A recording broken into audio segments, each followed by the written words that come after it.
Hello everybody and welcome back to the Home Wood Shop. Today we're going to have a lot of fun, but first we need to clean up the shop because, well, it's a mess. Engage the time lapse.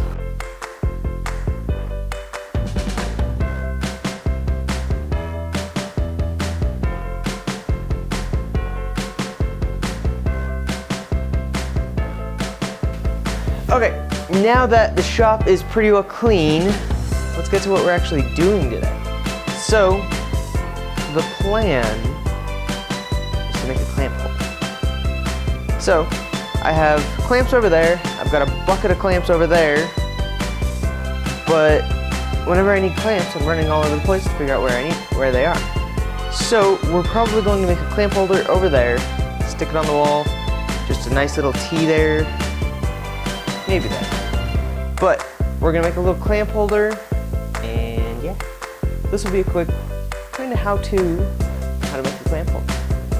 So, come over here, let's make some blueprints. Okay, so there are two schools of thought on how you really make a clamp holder. So one of them is that you make a little board and you have some more that come out. You put the clamps here. That way you can have all of one size like that. The other way, well, in this one, then you can put different size clamps on different pegs. The other way is to do it very nice and simple. And you make a board. Come out. Sorry for my terrible artistic skills. Yeah, they're terrible. Pretend those will connect, I guess. Okay, so the other thought is you do this, and the clamps clamp on like that. Then, it's just a left to right clamp organization, but it uses a lot more horizontal space. This one uses a larger volume, but uses left and right. This one uses a whole lot of left and right, but it's a lot easier to make. So, we're gonna make the second kind. Which means we need a board,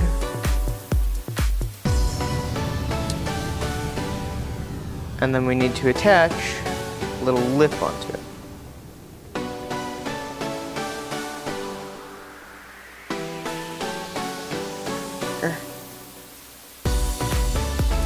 Now we can make some dimensions. So I think I'm just going to make this out of 2x4. Which means, not only do I need this little guy, but I'm also going to need a little piece. Do I? Yep. I'm going to need a little piece in the middle to act as an offset to go between my windows. Because this is basically going to be a T that goes, well, over one of my windows. But there is trim that goes like this. So if we screwed it directly to it, we'd A, have to span this gap, and B, it would look pretty terrible. So we're gonna probably just do 2 screws there on just this piece. And then we're gonna do maybe 3 screws. Then we'll do 3 screws on this little guy to screw it in there.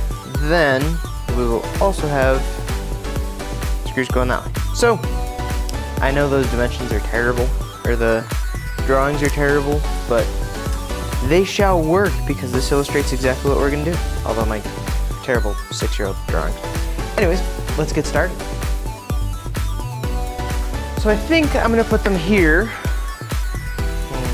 I don't know what to do about those 4 clamps. Let's think about that one. But I think I'm gonna put it here. That way I can just come over, stick it on, and we're good. So it's gonna have to go here. And it can push on this a little bit, but I'd rather it not. So we're gonna stop it here and have it go to here. So it's only gonna be about 2 feet. Grab a tape measure. All right, now that I got a tape measure, this is going to be 6 inches wide We'll do 7 inches because I think the studs are here and here. I don't know about the middle. So we're gonna go with studs around the outside. 7 inches wide. This is going to be 12, so 24 inches wide. So exactly 2 feet. So let's grab a 2x4, move down to the workbench. All right, so now that we've got our 2x4, we need to mark it every 2 feet. Well, we need 2 2-foot sections. And we will also need a 7-inch section. I'm tripping over stuff. Okay, so we got our square. Slip it under. Mark this guy. 2 feet. Now normally, you don't want to just keep marking, but the dimensions are not critical on this.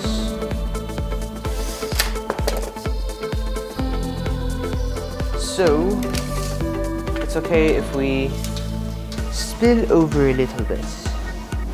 This last dimension that we're doing is only 7 inches. So we need a 55. I hope I can math. Of course, we're gonna throw the board everywhere. Looks about right. Did I math correctly? We want to double check this, make sure this is 7 inches. Cool. So we need to cut all those guys. Need a little mark on top so I know where square is.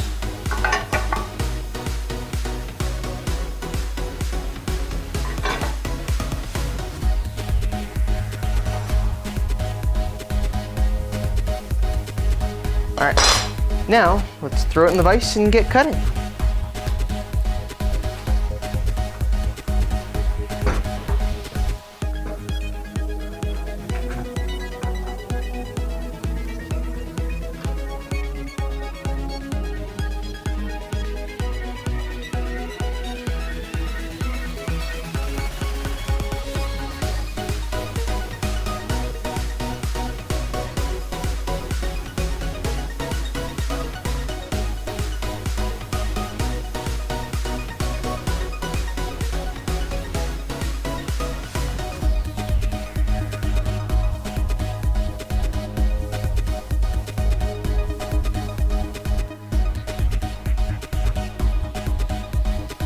Okay, so that took about as long to do as it would have with a miter saw, which is always interesting.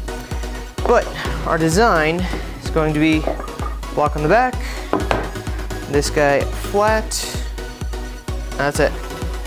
So we're gonna grab a screw gun and a drill bit. And some screws, we're gonna want those.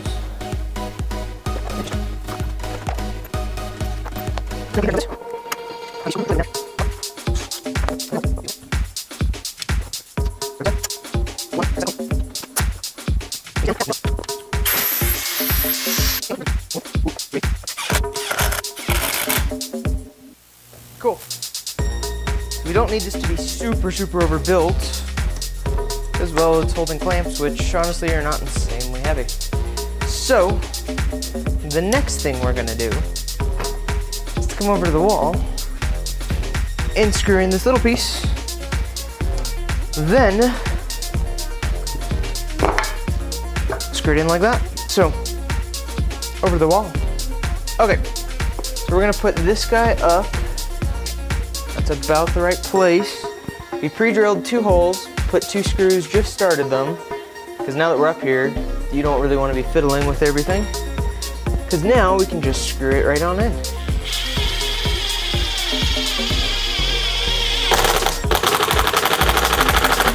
I want these flush because there's going to be another board on it. Yeah, that will definitely hold it. And we're going to do a quick pre-drill on the other one. Find the exact middle. I guess we missed showing you guys that. We're gonna do that real quick. Okay, so we also need to mark our center. Actually, no, we don't. Yeah, we do. So we need to mark our center on the top. That way we can line it up left and right. Make sure we're not super far off. Come on. I gotta sharpen this pencil. But that'll work. So then we mark the center on the other board, which I've already pre-drilled a hole in. Throwing the tape measure everywhere, which you guys can't really see, which still doesn't help you much. Alright. We're going to use 3-inch screws again.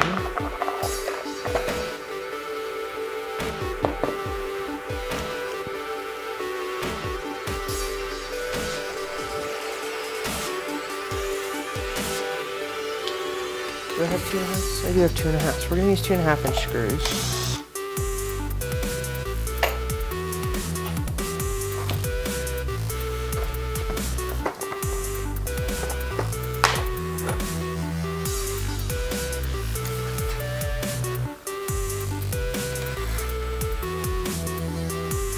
Alright.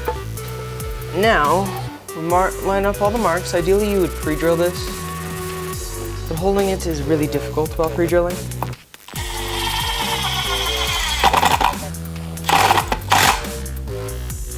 Because now it's slightly, now it's completely off.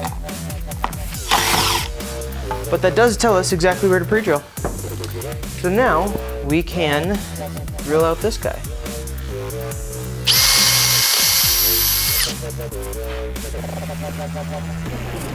Then we're gonna put this guy back up. We need just the tip. Stick out for alignment. Right about there.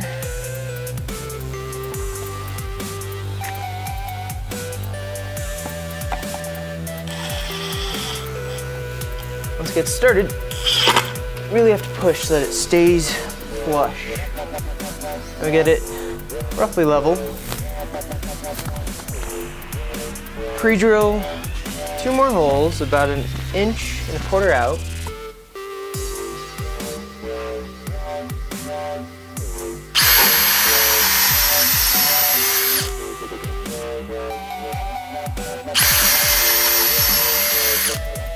Basically, we only need a second one, that way it doesn't twist. But we're going to do 2, so put 1 in the middle.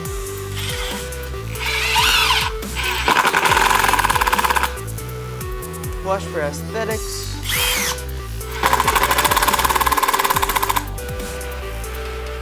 And that's it.